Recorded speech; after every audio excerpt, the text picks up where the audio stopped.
이제 조금 있으면 날씨가 차가워졌으니까 콜록콜록하는 것들이 많아지기 시작하겠죠.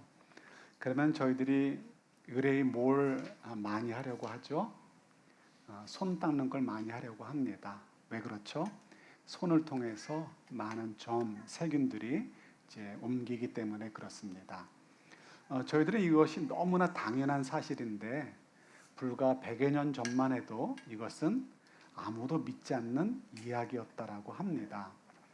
이렇게 제멜 바이스라는 그 오스트리아 빈에서 일했던 닥터가 계십니다. 그분이 이제 이것을 발견하면서 이야기를 했는데 아무도 믿지 않았다는 것이죠. 뭐 이런 내용입니다. 그때만 해도 그러니까 이 산모가 있을 때 산파가 아기를 받아서 낳는 경우도 있었고 의사들의 손에 의해서 아이를 이렇게 낳게 되는 경우도 있었다고 합니다. 심지어는 그 빈에 있는 종합병원, 당시에 그 오스트리아 빈에 있는 종합병원이면 최고의 수준이었다고 합니다. 당시로는 그 병원에도 두 개의 산부인과 병동이 있었는데 한 동은 의사와 레지던트 이런 분들이 이제 돌보는 병동이었고 또 한 동은 산파들이 아기를 받아주는 그런 동이었다고 합니다. 저희가 언뜻 생각하면 어디가 더 안전해야 돼요? 예, 의사가 있는 곳이 더 안전해야 되죠. 그런데 놀랍게도 그때만 해도 사망률이 산파가 받는 경우는 10%가 조금 안 됐고요. 그러니까 10% 미만이었고, 죄송해요. 2, 3% 정도 됐고요. 죄송해요. 한 3% 정도 이하가 되었고, 대신 다른 동, 의사나 레지던트 이런 분들이 받는 그런 동에서는 놀랍게도 사망률이 많게는 18%까지도 올라갔다라고 합니다. 그러니까 적어도 6배 이상이 많이 차이가 나는 거죠. 이상하죠? 왜 아무 제대로 된 교육도 받지 못한 산파가 아기를 받는 곳에서는 아기의 사망률이 낮은데 상대적으로요. 그런데 공부도 많이 하고 어떤 면에서 사회 계층에서 좀 높은 지위에 있는 의사들이 아기를 받는 곳에서는 사망률이 그렇게 높을까? 그래서 당시에 사람들이 했던 말 가운데 그런 말이 있었다고 합니다. 병원에 가면 죽는다. 얼마나 무섭습니까? 그죠? 근데 이 문제를 해결을 못하는 거예요. 그런데 아까 말씀드렸던 제멜 바이스라는 닥터가 그거를 처음으로 찾게 되었습니다.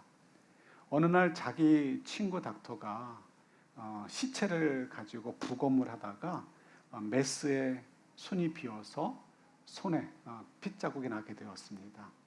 그리고는 정말 일주일쯤 지나서 보통 이제 산파들이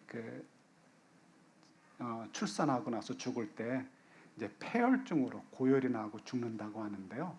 똑같은 방식으로 죽었다는 거예요. 고열이 나고 폐혈증으로 죽었다는 것이죠. 그래서 이 제멜 바이스라는 분이 친구의 죽음을 보고서 이거 손에 뭐가 있나 보다라고 생각을 했다는 거예요. 그래서 눈에 보이진 않지만 당시의 기록엔 그렇습니다. 눈에 보이지 않지만 어떤 죽음의 기운이 손에 의해서 전달되어져서 산모가 많이 죽는 것이다라고 말을 했다는 것입니다. 그러니까 당시의 의사들은 다른 곳에서 누구를 치료하거나 더러운 곳을 만지다가도 그때는 놀랍게도 손을 닦지 않고 산모에게 가서 아기를 받았던 것 같습니다. 그러니까 그때 이 의사들의 손에 의해서 좀 이 세균이 이렇게 넘겨져 가게 되고요. 그래서 많은 사람들이 죽게 되었다는 거죠. 그래서 이 의사가 이거를 발견하고서는 그다음부터는 의사들에게 염소석회라는 것으로 손을 닦으라라고 이제 말을 했다고 합니다. 그랬더니 놀랍게도 정말 산모나 아기의 사망률이 1% 이하로 뚝 떨어졌다는 것이죠. 그러면 이 정도면 노벨 의학상은 아니어도 사람들이 칭찬하고 이렇게 좀 높이 명예를 줘야 되지 않겠습니까? 그런데 놀랍게도 이 이렇게 제멜 바이스가 사람들에게 미움을 받았대요. 눈에 보이지도 않는 그 죽음의 것이 뭐가 있냐는 것이죠. 그래서 의사들이 이 제멜 바이스를 배척하게 되었고 강제로 정신병원에 집어넣었다고 합니다. 그리고는 그곳에서 매 맞고 이제 정신병 환자라고 매 맞고 뭐 이렇게 하다가 결국은 죽었다는 것이죠. 근데 이것이 언제 밝혀져요? 몇십 년 후에 파스테라라는 분이 이제 세균, 눈에 보이지 않지만 세균이라는 것이 있고 이 세균이 굉장히 유익하기도 하지만 위험하다. 이런 것을 발견한 다음에요. 이제 제멜 바이스라는 분이 한 이야기가 맞구나라고 받아들여지게 되었다는 것입니다. 분명히 눈에 보이지 않지만 세균이 있어요. 그래서 그 세균 때문에 우리가 병이 옮기고 때로는 죽음을 맞게 되기도 하죠. 그러나 사람들은 눈에 보이지 않는다고 없어 하면서 오히려 그 이야기를 한 제멜 바이스를 분명한 데이터가 있음에도 불구하고 미치광이로 취급하고 그리고 결국은 이제 정신병원에서 죽게 만들었다는 것입니다.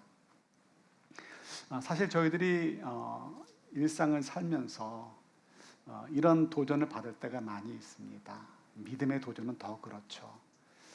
사람의 일들도 우리가 눈에 보이는 것, 내가 계산되는 것으로만 다 설명되지 않습니다. 그렇게 살려는 사람들은 정말 답답할 수밖에 없고 그리고 결국 그런 분들은 더 성장할 수가 없고 오히려 다른 주변의 분들에게 폐만 끼치기 쉽죠. 우리가 인정해야 되죠. 눈에 보이는 것만이 다가 아니다. 또 내가 아는 것만이 다가 아니고 우리 모든 사람들이 공동으로 이렇게 지지해주고 인정하는 것만이 다가 아니다라는 것을 우리가 사실은 솔직하게 인정해야 돼요. 그런 사람이 성숙한 사람이고 그런 사람이 믿음이 자랄 수 있는 그런 사람이기도 하죠. 오늘 본문도 그런 얘기들을 우리에게 가르쳐 주기도 합니다. 근데 이 본문 말씀이 우리에게 굉장히 중요한 이유가 있어요. 이제 보도록 하겠습니다. 어느 날 마리아가 요셉을 찾아갔겠죠. 이제 약혼자죠. 그리고 얘기하겠죠. 아직까지는 배가 볼록하지 않아서 넘어갔는지 모르겠는데 이젠 배가 자꾸 나오니까 말 안 할 수가 없겠죠. 그래서 어느 시점인지 모르지만 이야기를 한 거예요. 그것이 바로 이제 오늘 본문의 이제 배경이 되는 것입니다. 마리아가 얘기하는 거죠. 요셉, 내가 말이야 몇 달 전에 천사를 만났어. 그리고 그 천사가 나에게 이런 말씀을 주시고 이제 성령으로 말미암아 하나님의 아들을 낳게 될 것이다라는 이야기를 듣게 되었어. 그리고 나는 정말 지금 배가 불러오르고 있어. 내가 배가 불러오르지만 당신 나를 의심하면 안 돼. 나는 절대로 다른 일 때문에 부정한 짓을 해서 배가 불러오는 것이 아니고 정말 성령의 감동으로 하나님의 아들을 잉태하고 있는 거야 라고 얘기를 했겠죠. 요셉이 그 얘기를 믿었을까요? 안 믿었을까요? 안 믿었죠. 그러니까 어떻게 해요? 조용히 끊으려고 한 거예요. 근데 이만큼만 해도 굉장히 훌륭한 인격자죠. 정말 훌륭한 인격자죠. 그럼에도 불구하고 못 믿겠는 거예요. 어떻게 그런 일이 벌어질 수 있겠습니까? 마치 손에 제가 설교를 준비하면서 이렇게 챗GPT한테 물어보니까 일반적으로 손에 한 150개 정도의 균이 있대요. 좋은 균도 있지만 나쁜 균도 있대요. 150개 정도. 우리가 다 가지고 있는 거예요. 양손 합치면 300개 정도씩 가지고 계신 거예요. 근데 좀 이따 악수하면 기하급수적으로 늘겠죠. 150개 서로 나누면서. 예. 그런데 안 보인다고 믿지 못하는 것처럼 사실 마리아에게 임한 것은 분명히 하나님의 일이었습니다. 그리고 하나님의 말씀이었습니다. 그러나 눈에 보지 못했기 때문에 또 눈에 보이는 것이 아니기 때문에 믿을 수가 없는 것이죠. 그래서 요셉은 못 믿겠다라고 이야기하는 것이고 그래서 파혼하고 마리아와 조용히 헤어지려고 했습니다. 예수님께서 태어나실 때 이런 아주 위기의 순간이 있었던 것이죠.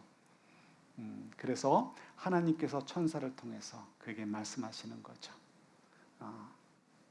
뭐라고 말씀하셔요? 너 손에 있는 것 세균 눈에 보이지 않지만 있듯이, 이렇게 얘기하신 건 아니지만 우리끼리 얘기한다면 있듯이 네 눈에 보이지 않아도 분명히 역사되는 것이 있단다 말씀하시는 것이죠. 그러면서 그가 납득하도록 하기 위해서 구약 성경에 있는 내용들, 예언에 대한 내용이죠. 메시아에 대한 탄생에 대한 예언을 두 가지 인용을 해가지고 말씀을 해주십니다. 첫 번째는 23절에 기록되어 있는 건데 오늘 읽진 않았죠. 거기 보면 이사야서 7장 14절의 말씀이 이제 인용되는 것을 볼 수 있습니다. 우리 이사야서 7장 14절 말씀 한번 같이 보도록 할까요? 같이 봤습니다. 그러므로 주께서 친히 징조를 너희에게 주실 것이라. 보라, 처녀가 잉태하여 하리라. 아멘. 임마누엘이다. 이 말씀은 이제 우리가 하나님의 아들이 우리와 함께 하신다, 하나님이 우리와 함께 하신다는 것을 이야기하면서 예수님께서 처녀의 몸을 통해서 이 땅에 오신다는 것을 예언하고 있는 것이죠. 이때 이 처녀라는 단어는 구약 성경에 7번 나오는 단어입니다. 근데 일반적으로 이 처녀라는 단어는 물론 다른 단어도 있지만 요 7번 요 처녀라는 단어가 사용될 때는 일반적으로 이제 결혼을 해서 아기를 출산하는 것이 예상되어지는 여인한테는 사용되지 않는 단어였습니다. 그러니까 아직 결혼을 하지 않았거나 출산하는 것이 예상되지 않는 젊은 여성, 그런 여성을 가지고 이야기할 때 요 올마라는 단어, 요 처녀라는 단어를 사용을 했습니다. 거기다가 여러분 예수님이 태어나시기 전, 그러니까 BC 3세기, 2세기 그 사이에 유명한 성경책이 등장을 합니다. 그 성경책이 뭔지 아세요? 그 전까지는 성경책은 구약 성경밖에 없죠. 그래서 히브리어로 기록되어 있었습니다. 근데 이 히브리어를 하는 사람들이 없어지잖아요.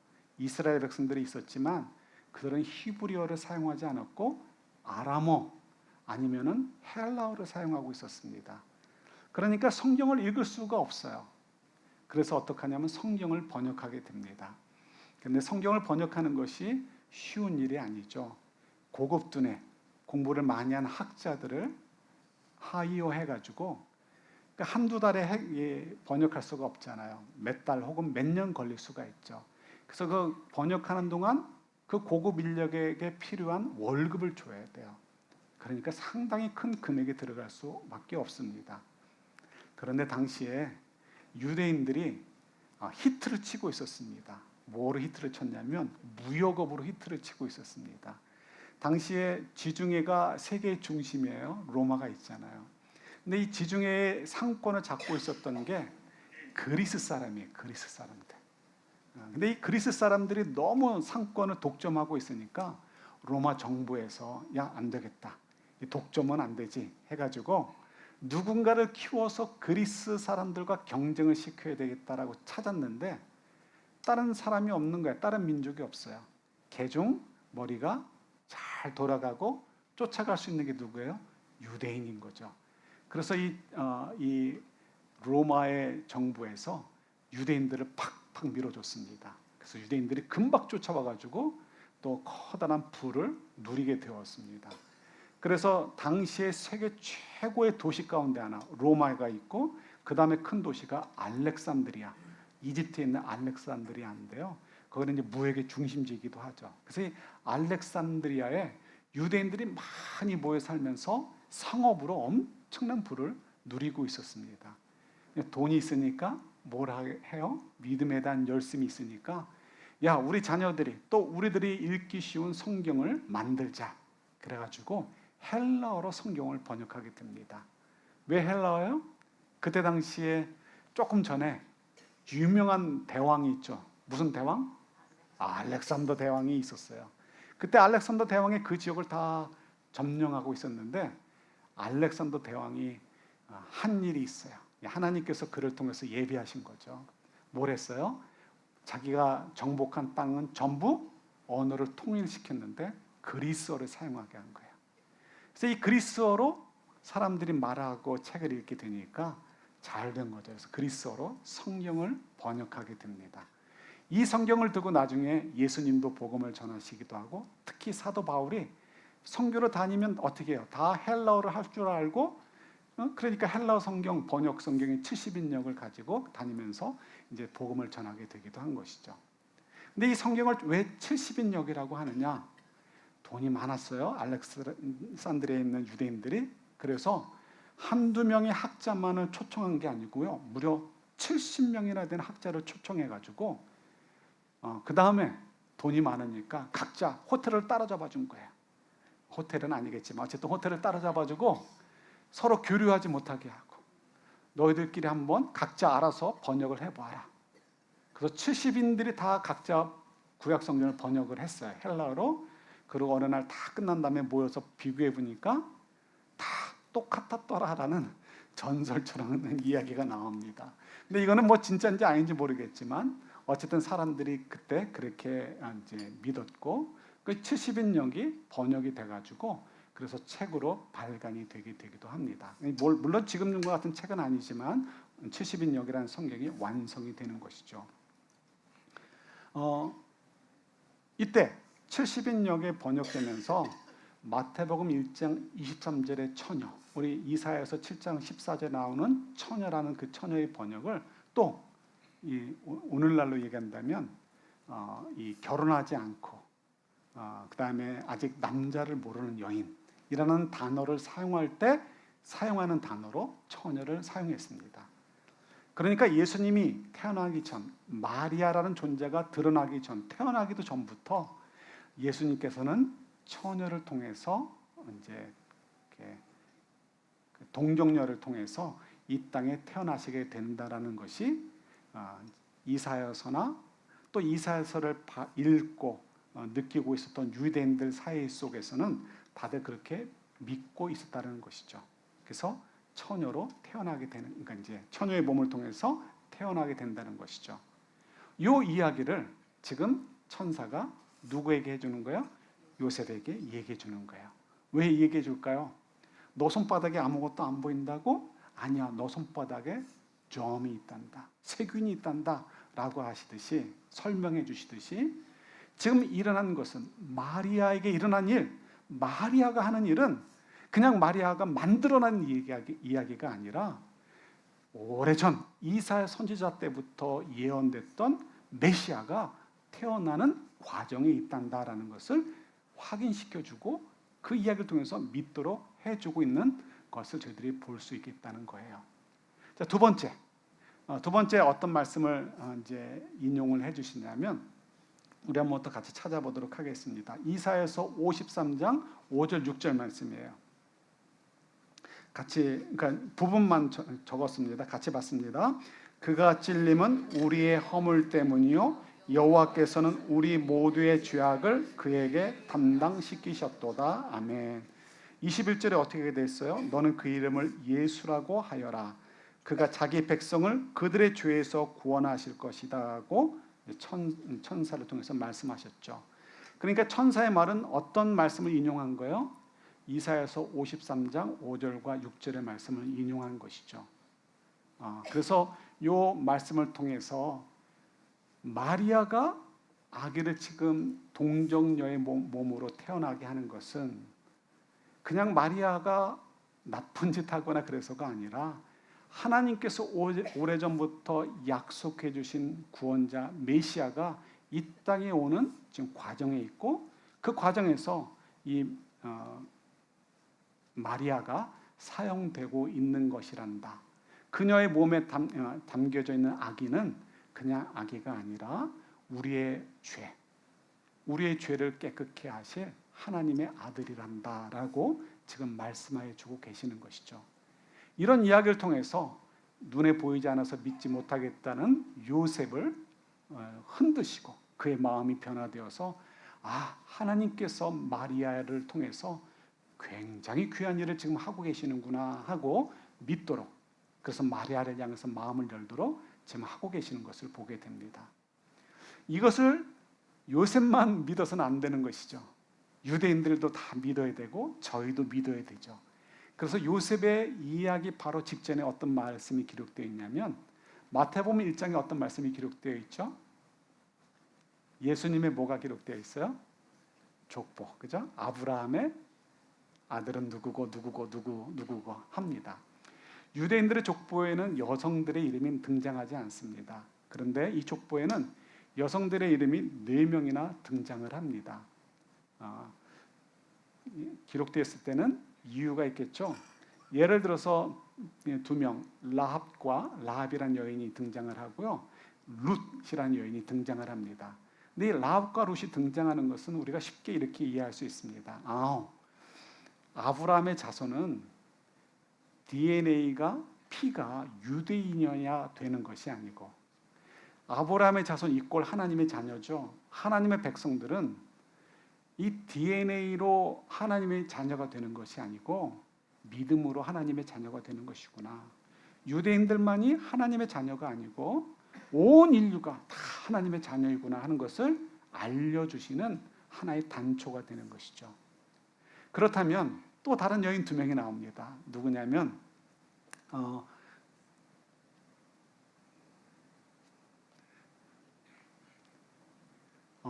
다말하고 밧세바가 나와요. 다말하고 밧세바. 이 여인들이 왜 나왔을까? 그것도 이유가 있겠죠. 근데 이 2 사람은 사실은 공통점이 있습니다. 무슨 공통점이 있을까요? 라합과 룻은 이방 민족이 하나님이 좋아서, 우리가 섬기는 하나님이 좋아서 우리에게로 왔어 라고 한다면 기분이 좋잖아요. 근데 다말과 밧세바는 사실은 자랑하고 싶은 이름은 아니에요. 왜 그러냐면 뭔가 이유가 있는 거죠. 간단히 소개하면 이렇습니다. 다말은 사실은 남편과 사이에서 후손을 낳은 게 아니에요. 누가하고 사이에서 후손을 낳은 거죠? 시아버지, 그죠? 예. 이게 뭐 그렇다고 뭐 불륜의 뭐 이런 건 아니고 남편이 죽었어요. 그래서 그러면은 이제 수혼제라고 하나요? 남편이 죽으면 형제를 통해서, 동생들이나 다른 형제를 통해서 함께 동침을 해가지고 그로 말미암아 잉태를 해서 죽은 남편 대신 대를 이을 아들을 낳는 것이 유대인의 법이었어요. 당시에 고대 근동에 그런 일들이 많았죠. 그런 법이었는데, 근데 정말 유다가 그렇게 이제 다말에게 약속을 하고 이제 아들을 동침하게 했어요. 근데 아들과 동침했는데 그 아들도 죽어버렸어요. 그러니까 이 유다의 입장에서는 다말에게, 그죠? 다말에게 또 아들을 주면 그 아들마저도 죽을까봐 겁이 나는 거죠. 그래서 아들을 나중에 주겠다. 애가 아직 어리니까 장성하면 너와 함께 동침해서 대를 잇게 해주겠다라고 약속을 했습니다. 그런데 이 아들이 성장을 했습니다. 어른이 되었습니다. 그럼에도 불구하고 이 유다는 자기 아들이 또 죽을까봐 보낼 수가 없는 거죠. 그래서 차일피일 미루면서 응답을 하지 않았습니다. 그랬더니 이 여인이 며느리도 만만치 않았던 것 같아요. 웬만하면 말지 할 텐데 당신이 그랬어? 어디 보자 하고는 변장을 합니다. 그리고 옛날에 양치는 사람들은 한 곳에 머물지 않고 왔다 갔다 하면서 여행을 하잖아요. 여행을 할 때 옛날 남자들이 그냥 뭐 얌전하지 않고 그 동네에 가가지고 그 동네 여인들과 바람도 피고 그랬던 게 많이 있었던 거죠. 그래서 창녀들도 찾아가고 했었던 것입니다. 그래서 유다가 양치러 움직이다가 어느 동네를 가가지고 그 동네에 있는 이제 창녀와 동침을 하게 되는 거예요. 이제 그것을 알고서 이 다말이라는 며느리가 분장을 하고서 얼굴을 드러내지 않고 분장을 하고서 창녀처럼 있다가 이 시아버지와 동침을 하게 되고 그리고 아들을 낳게 됩니다. 그래서 그 아들을 낳은 것이 이제 베레스가 되는 것이죠. 그 이제 이 베레스가 나중에 결국은 이제 예수님의 조상이 됩니다. 그러니까 어쨌든 이 족보에 있어서 굉장히 부끄러운 일이죠. 자기의 며느리와 사이에서 아들을 낳았고 그 아들이 예수님의 조상이 되었다. 혹은 다윗의 조상이 되었다. 얼마나 부끄러웁니까? 그러니까 감출만 하잖아요. 그런데 그냥 기록해 놓았어요. 또 그 다음에 나오는 이야기는 밧세바에 대한 말씀입니다. 그런데 이 밧세바라는 이름은 마태복음 1장에 등장하지 않아요. 뭐라고 나오죠? 우리아의 아내와 동침하여 아들을 낳아서 그 아들이 솔로몬이고 그 다윗의 대를 이었다라고 나오게 됩니다. 얼마나 창피하면 밧세바라는 이름도 쓰지 않고 우리아의 아내라고 했을까요? 또 한편으로는 아예 대놓고 이건 정말 잘못된 거야 라고 표현하고 있는지도 모르겠습니다. 자, 그렇다면 왜 이 두 이름을 기록해 놓았을까 생각해 보는 것이죠.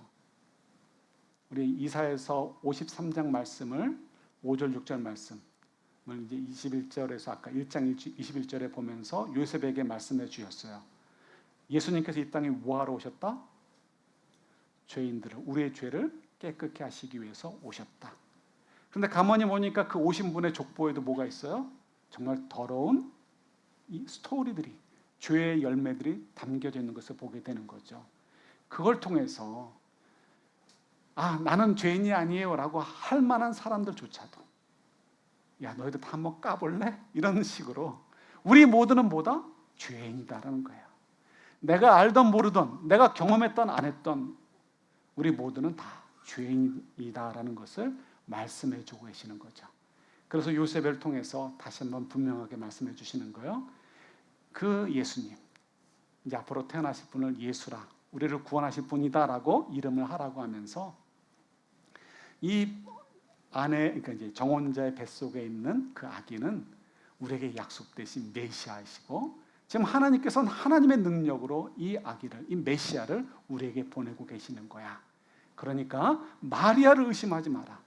마리아를 믿을 것이 아니라 하나님께서 오래전부터 주셨던 그 예언의 말씀을 믿고 성령의 말씀을 네가 믿도록 하여라라고 지금 이야기하고 있는 것입니다. 그래서 믿으라라고 하시는 것이죠. 근데 이 말씀이 왜 우리에게 중요할까요? 네, 저희도 믿을 수 있어야 돼요. 내가 눈에 보이는 것만 믿겠다 하고 그 밖의 것들을 이야기할 때 정신병원에 보내서 매맞아 죽게 하는 그런 실수를 우리가 범하면 안 되는 것이죠. 물론 사실은 저희는 쉽게 믿을 수 있어요. 왜냐하면 저희가 믿는 것은 우리의 결단이나 우리의 지혜 때문이 아니고요. 우리 속에 새 영이 창조되었기 때문에 그렇습니다.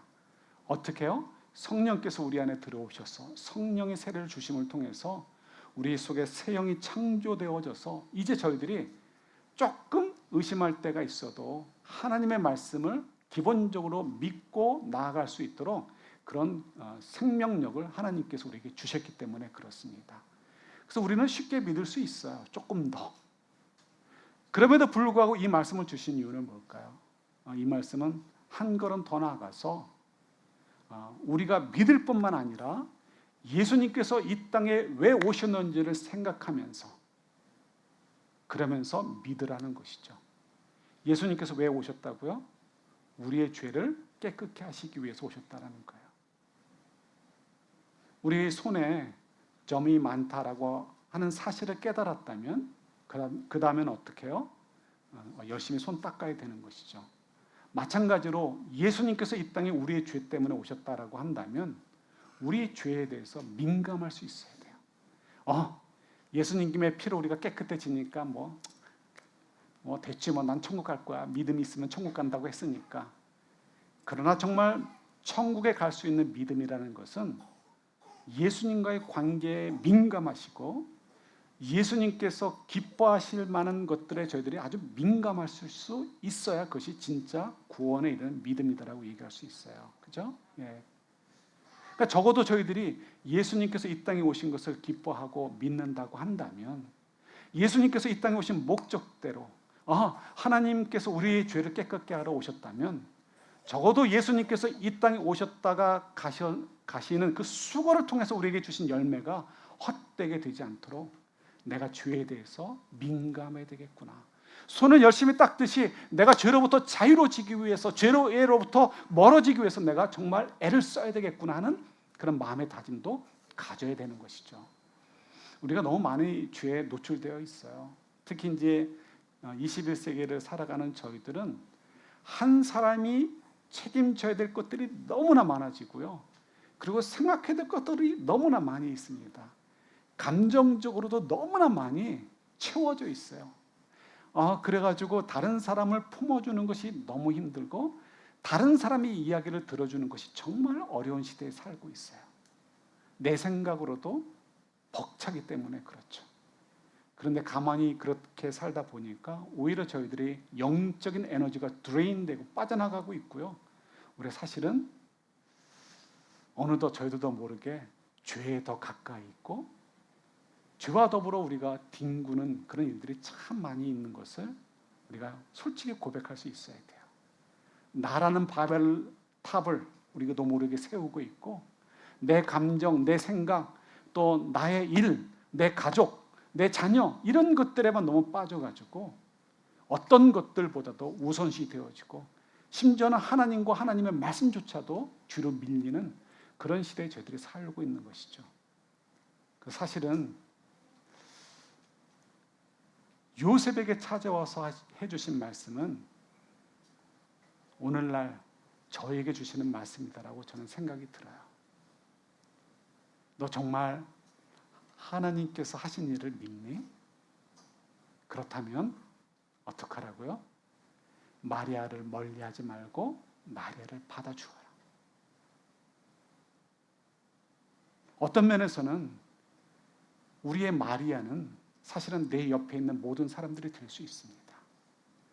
그분들을 통해서 하나님의 일들을 하고 계시는데 내 사랑하는 남편, 내 사랑하는 아내를 통해서 하나님이 하시는 일들이 있을 텐데 내 자녀를 통해서 하실 일들이 있을 텐데 나는 내 생각에 빠져서 내 감정을 너무 소중하게 여기다 보니까 그런 것들을 부인하고 멀리하고 있는 모습이 있을 수 있다는 것이죠.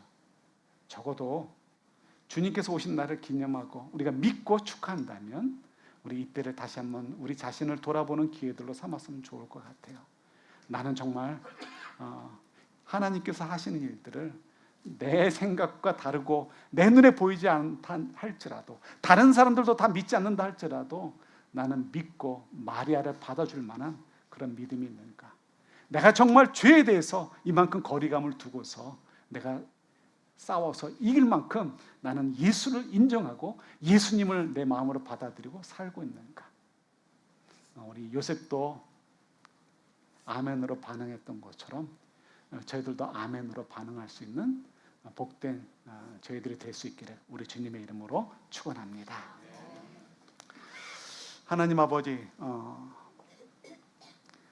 저희들은 완고한 요셉으로 살고 있지는 않는지 모르겠습니다. 저희들의 마음을 움직이시사 예수님께서 이 땅에 왔다 가신 그 수고가 헛되이 되지 않도록 우리 죄를 깨끗게 하신 예수님의 수고의 열매가 우리 속에 살아남아 있을 수 있도록 죄를 멀리하되 특별히 요셉이 천사의 말을 듣고 마음을 열고 마리아를 받아들였던 것처럼 내 눈에 보이지 않고 내 마음에 합하지 않아도 모든 사람들도 부정하는 일이라 할지라도 하나님께서 하신 일일 수 있음을 인정하고 우리가 마리아를 받아들인 요셉처럼 저희들도 하나님의 일들을 마음껏 받아들일 수 있는 복된 인생들이 되도록 도와주옵소서. 예수님 이름으로 기도드립니다. 아멘.